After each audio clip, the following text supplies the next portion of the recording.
All right, we're continuing to review 9mm pistols this month, and next up is the Canik TTI Combat here. This is a gun that was made by Taran Tactical and Canik there, and it was basically put together to be sort of a budget-friendly competition-style shooter or little race gun here. And it's, I think it lives up to that. It is a very nice gun. I think it looks absolutely fantastic. This is their mechanic red dot sight. Futzy. It has a lot to be desired, but basically this gun, I got this for a good deal, and it sort of just came with that. I will 100% switch it out with a better, Holosun or Romeo Zero, Drucon, something that's worthy of the platform it's on, because it's okay, but it just doesn't do it for me. The cutouts on this gun are like it's aggressive. Let's just say that. It's almost like sandpaper, the grip back here, which I really like. The only thing that I found in handling this gun that I don't like, and you'll see it on this first time, is, I get it back here after doing a mag change, and I come up to hit up here, but I hit my thumb on this trigger, because on the mag release, because look how far it sticks out there. It sticks out enough, and I hit it enough that I thought that I maybe hit up here, and I confused myself and came back and racked the slide to get one in. So little bit different. Let's take a look at the first shots from the Canik, and I'll walk through it.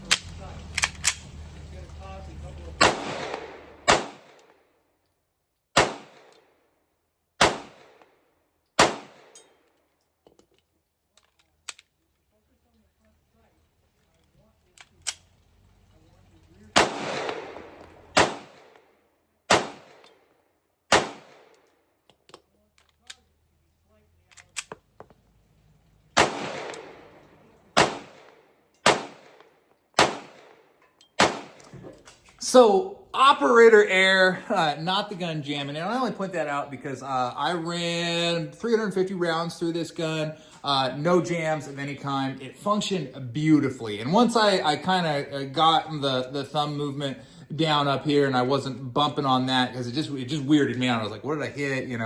New gun, the feel was different. And that was the only complaint about it that I have. I think I saw someone that they kind of just sanded the corners with a Dremel of this, and made it lower profile when you're coming up, because they were having the same problem with their meat paws. So something I might consider doing, but realistically, after I had fired it a number of times, I didn't even notice it anymore. The magwell, great. Like, it just comes with those Taran magwells are just nice. I've got one on a Glock that I have that I really enjoy it. Anytime here's how you can tell if your extended magwell is good or not. If you have to basically remove the back strap, if you have to remove the magwell, because then you know that it's locked in and you've got some force to work with. Ones that just kind of clip onto the back or whatnot, and they're not actually tied into the back strap, I just don't think that they're solid enough. The controls are good. The mag release is not ambidextrous, although you can move it, and that's like my one, if I had a gripe. And the reason is, coming from that cowboy action background, I like to practice in my other hand. I like to practice sometimes with two guns, because it's cool. And that's something that I like to do, just from coming from cowboy action. So when I can't just take the gun and be like over in my left hand and have it function the same way for it, I find it a little bit annoying. And for the price point, I think you could have done that. Everything else is, ambidextrous, except for that mag release. I know that's a little bit more difficult to do, but I really enjoy the pistols where they have done it. Now, racks, super nice. Everything is super smooth. It actually comes with another spring in there if you were having issues with limp wristing or anything like that, and you were finding you were getting jams. It's probably not the gun's fault, it's probably your fault, and there's a spring in there that will fix it for you. I had no issues at all. I ran all sorts of different kinds of ammunition, including junk bulk ammo through it, that will jam up a lot of my other pistols. this ate it like a champion, and it was great. Accuracy out of the box, pretty darn good too. Red dot sight, you know, it was giving me a little bit high left. But just going in right with the regular sights, I was pretty much on the money. And once I just dialed in the red dot, it was okay. Although I don't like it. It's once you've shot like a really good red dot sight, you know what other ones are like, and this is just not in the same caliber. But again, it was free, so thank you, Taran or Canik or whoever. So this gun, fantastic. I really enjoyed it. The recoil was very, very nice. You know, having the comp that comes in there really kept it going. I think this gun could run faster than I was able to run it. But yeah, let's take a look at another round or two.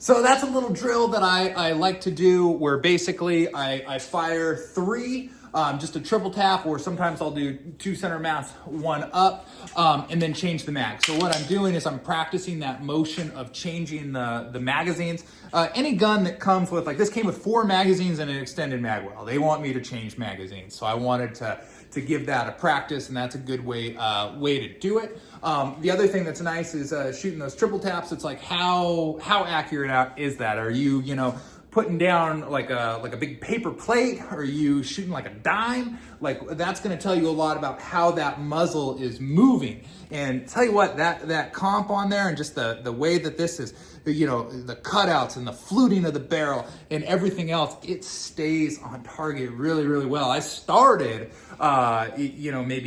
maybe like here, and I was ending, in that kind of quarterish vicinity there. And that's really good on a gun that I'd never taken out before. This is a fantastic gun here. Let's see what else it does.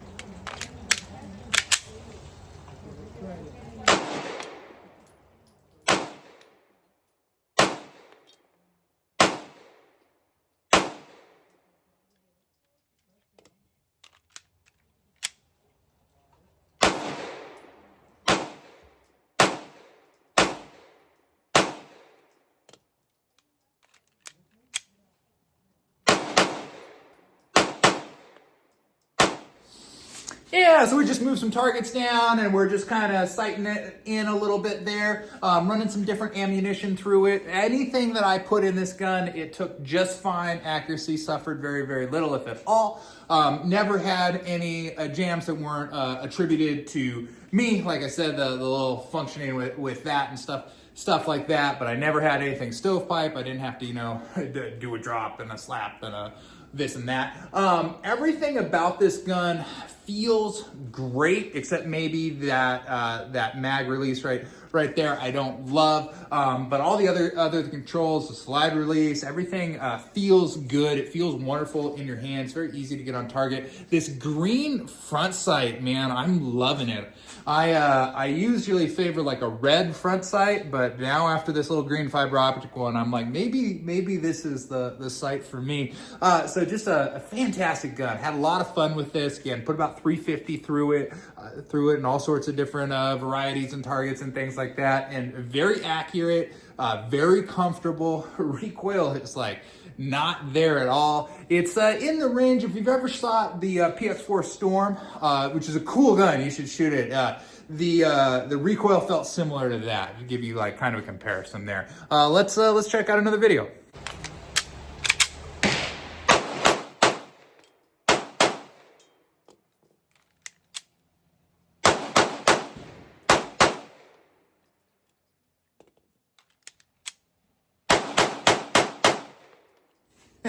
So anytime I shoot a video, I have to name it something if I want to find it quickly in my camera later. So that one is named I Can't Count, because I shoot my 5 and I move over and I need a new mag there. So yeah, just some more mag changes, some more double taps. I had a lot of fun with this this pistol. I'm going to take it out to another range where I can actually get in and do some movement and run around with it, and I'll definitely, next year when defensive pistol starts up in Umpqua there, I'm gonna go up and I'm gonna shoot this a lot, because this gun is just fun. Like I'm wanting to go out and shoot it right now. Let's take a look at it just first person style there.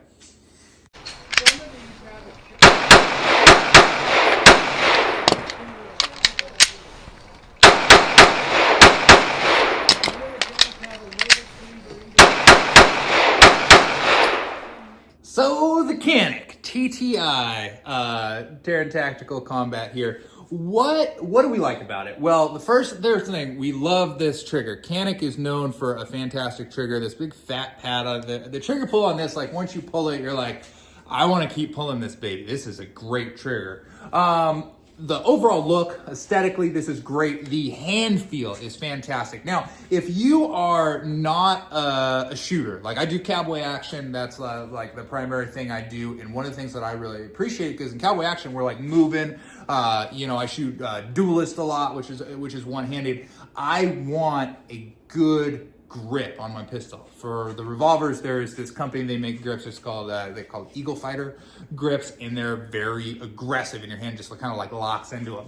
This is very similar. Like this is a very aggressive texturing that really, you have a good grip on this. Now, if you are not someone who shoots a lot, you might grab this and go, ow! Like, I don't like that at all.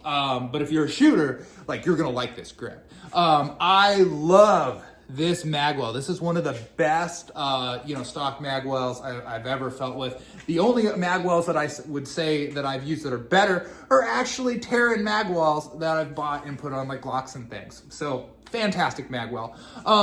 The cutouts and the slide, the fluting of the barrel, the comp, this is gonna give you very minimal recoil. It's gonna be very accurate, and I love that front sight. The things, if I had some gripes, the red dot, and again, I basically got this red dot for free. It's crap. I don't like it at all. It's gonna come off. I'm gonna replace it with something better. It's soon, because I want to go out and I want to shoot this more. But I don't like this sight. But that's okay, because these other sights are so good on it, it didn't really matter. But if the red dot's there, I kind of want to use it, so I'm going to put something useful on it. Do not like the magazine release. It's just too big. And with that aggressive texturing, it just, like, you hit it and it feels weird, and I don't like that. I also wish it was just, natively ambidextrous, so I could switch over and shoot some offhand, which I didn't end up doing any offhand shooting on that day other than some revolver work. So it doesn't really matter, but next time I take it out, I want to shoot in my left. I like to practice all my guns left-handed. And it's just nicer if I don't have to, manually change anything to do that. The other thing that I would say that I'm not overly a fan of is just kind of the 90 degree on the trigger guard is a little bit clunky. There's all sorts of room in here, but I just found something about the hold it in the look, and when I'm coming up and moving, I would have liked that maybe to be at a 45. But other than that, I think this is just an absolutely fantastic gun. Everything about it is just super nice. One of the things that, like, if you really want to test what a gun can do and it feels like, I like to do this drill that I'll show you, in which I will do some mag changes and I'll fire some out of this, and I'll put that gun down and I'll pick up a different gun and I'll fire it. We call that the New York reload drill. So let's take a look at that.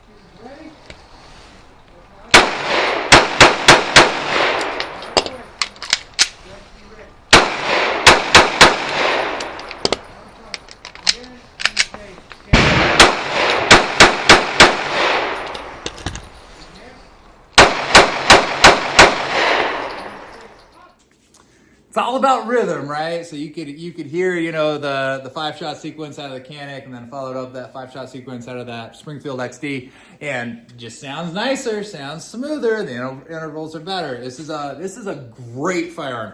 I think you're supposed to get this without the red dot sight for like $850 or $900 or something like that. I got it with the red dot sight for $800. So like, it was a steal. Like I said, it was almost like the red dot sight came in for free there, which is great because I don't want to pay for it because I don't like it. So we're gonna ignore the red dot sight because I don't consider it really part of the platform here, and we're gonna talk about grading just this Canik TTI, and I'm gonna say it's coming in over a 9 right out of the gate. And anything that comes in over a 9, I think you got to get a caveat because a 10 out of 10, I don't think you're gonna achieve out of the box. You're gonna have to make some modifications, do some different things to get a 10 out of 10 pistol, right? And there's a couple that you are probably pretty close right out of the box, but nobody's 10 out of 10 out of the box. For out of the box, just comparing it that way, this is a solid 9.5. This is a fantastic gun. The gripes that I have are very minor gripes that I think if you fire 1,000 rounds through this, they're gonna go away. You're just gonna get used to them because it's more about feel than the actual function of the gun. Function of the gun is about as perfect as you could want it to be.